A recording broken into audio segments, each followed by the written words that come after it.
Hello everyone, welcome back to our channel. In this video, you are going to learn how to add Monopoly code to McDonald's app. Redeem fast. Step 1. Open the McDonald's app. Launch the McDonald's app and sign into your account. Make sure you are using the latest version of the app. Step 2. Open the Monopoly section. From the home screen, look for the Monopoly, Peel and Play or game banner and tap it.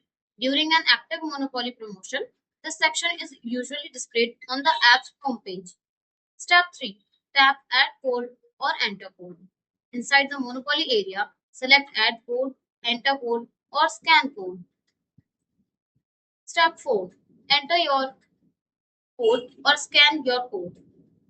Tap Scan Code to use your phone's camera or select Manual Entry and type the code exactly as shown on your game piece. Step 5. Submit the code. Tap Submit or Play. The app will process the code and reveal whether you have won an instant prize or received a Monopoly property piece. Step 6. Check your rewards.